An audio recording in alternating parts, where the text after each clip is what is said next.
Si Coach Tim Cone ipinaliwanag ang pagkuha sa mga veteranong players kasama ang mga kabataan para sa Gilas Pilipinas.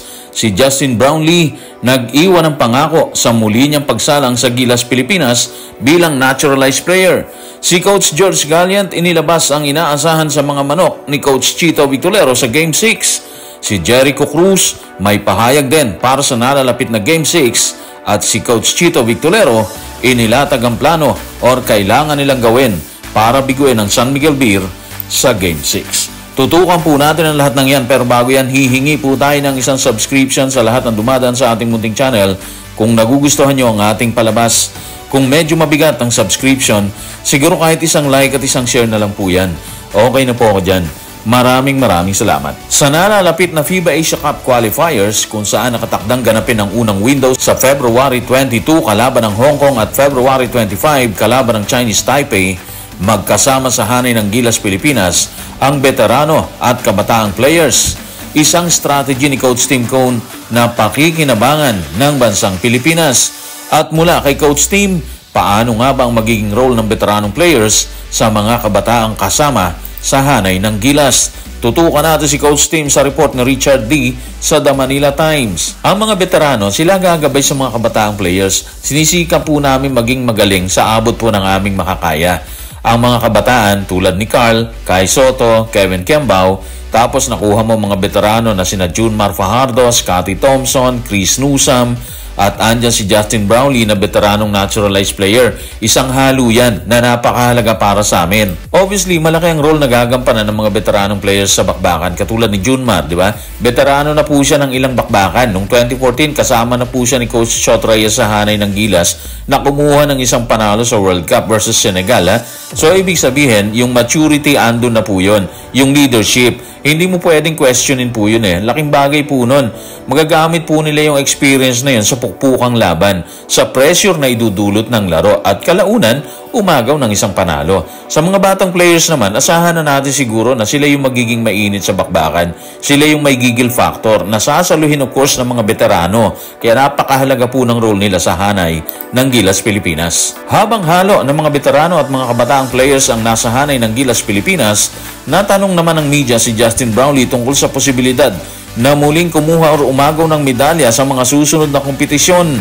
Mula sa kanyang pananaw, may kaya bang ipangako si Justin sa sambayan ng Pilipino na tuluyan na siyang niyakap bilang isang basketball hero ng bansa, bunga ng sunod-sunod na pananalasa at pagkuha ng gold medal sa SEA Games at Asian Games? Tutukan po natin si Justin Brownlee sa report na Ralph Edwin Villanueva ng Philstar. Masarap po sa pakiramdam na matawag kang bayani at nakakataba po ng puso yan.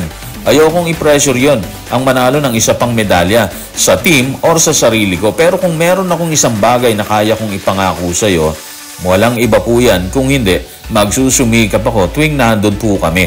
Hindi talaga pwedeng ipangako ng kahit sino na makakakuha ng medalya sa bawat competition na sasalihan po nila.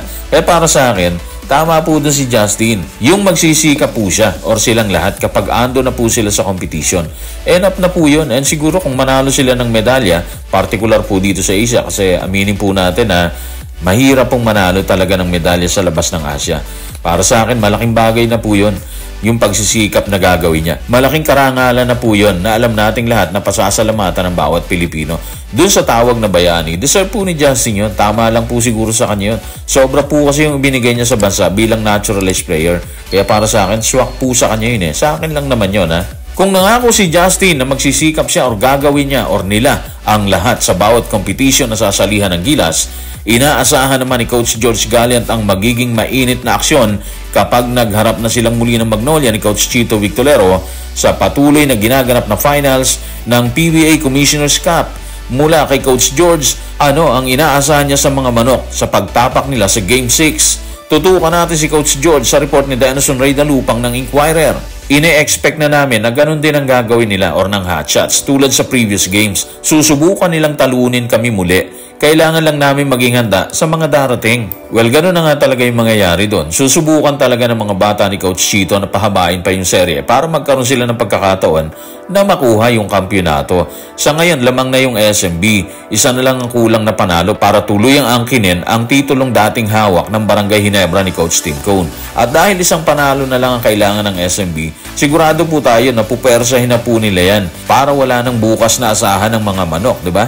At naniniwala din po tayo na muli niyang sasandalan. Muling sasandalan ni Coach George Gallian si Jericho Cruz, si Junmar Fajardo, si Benny Boatwright, si Simon Enciso at yung iba pang players na hindi rin nagpapatinag sa Magnolia. So mainit ang bakbakan po na yan. Binanggit na rin lang natin si Jericho Cruz na kumamada ng napakalaking 30 points kung saan niya tinodas ang 8-3 sa ibinato niyang 14. Silipin natin ang kanyang pahayag tungkol sa nalalapit na Game 6. Ano nga bang masasabi niya sa bakbakan? Tutukan natin si Jericho sa report ni Denison Raydalupang na Inquirer. Hindi pa po tapos ang trabaho. Balik po tayo sa drawing board at tingnan natin kung anong ibibigay sa amin ng coach para sa laro at sa preparation. Totoo naman yun, di ba? Nakasalalay po kay coach ang bawat laro at yung magiging role ng player sa coach. Ngayon kasi nakamasid ang mga manok kay Jericho. So ibig sabihin, may strategy po silang inilatag para bokyan si Jericho para hindi siya maging hadlang sa mga manok na kuhanin ng Game 6. Ang problema, tsak din po tayo na merong inihanda si Coach George para protektahan ang kanyang players. Especially, yung alam po niya na may banta ng depensa mula sa Magnolia. Ang mahirap din po kasi sa San Miguel, bawat ipasok ni Coach George, pumuputok, gumagawa ng kanyang role sa loob. Kaya nahirapan ang mga manok sa Game 5. Yan ang problema ng Magnolia. Yan ang hinaharap nila. Kung paano nila dedepensahan ng SMB para bigyan ng tangkang pagkuha ng titulo. Matapos nating silipin ang pahayag ni Coach George at Jericho Cruz para sa nalalapit na bakbakan, tutukan naman natin ngayon ang sinabi ni Coach Chito Victolero. Ano nga ba ang kanyang plano o ang kailangan nilang gawin para mapigilan ng SMB na tuluyang angkinin ang titulo? Tutukan natin si Coach Chito sa report ni Denison Raydalupang ng Inquirer. Kailangan na naming ilaro yung best game namin. And sa tingin ko, handa naman kaming gawin yon. Gusto ko yung laro namin last Sunday Kahit natalo kami, marami kaming dapat i-commend. Tulad nung energy namin at yung effort. Alam nyo, to be honest medyo mahirap ang pwesto ngayon ng Magnolia. Bagsak po sila sa Game 5 and ngayon nasa SMB ang momentum, hindi tulad nung Game 5. Nasa kanila po yun.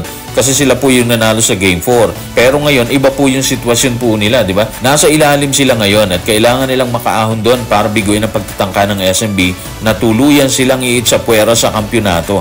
Mabigat yung task na yon, especially galing po sila sa talo. Anyway, ano man ang mangyari, mabigo man nila or hindi ang SMB sa Game 6, wala po silang dapat ikahiya dyan. Ganon talaga laban May nananalo at may natatalo. At bago po tayo tuloy magpaalam, shoutout natin si Gene and Man. Sabi niya, boss, ma-shoutout na lang, subs at like na po. Maraming salamat, Gene and Man. Si Edgar Malinaw, sabi niya, hindi lang naman si Jericho Cruz ang nagpanalo sa Game 5, pati si Enciso, marami din 3 points siya na iambag sa SMB. Totoo po yan. So, shoutout sa iyo, kaibigan. Si Nell Lin, sabi niya, no more Game 7. So, yun po yun. And si Idol Gaspar Palermo, sabi niya, hindi lang po Sir Idol si Jericho Cruz. Halos lahat ng ipasok ni Coach George Gallian. Nagkampante lang tingin ko ang Magnolia. Partikular na si Coach Chito Victolero.